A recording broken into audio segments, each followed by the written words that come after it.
Here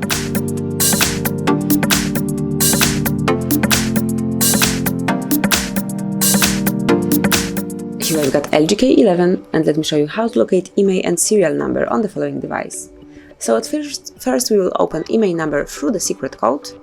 Let's open the phone dialer at first, and now it's time to enter the secret code, which is *#, 06#.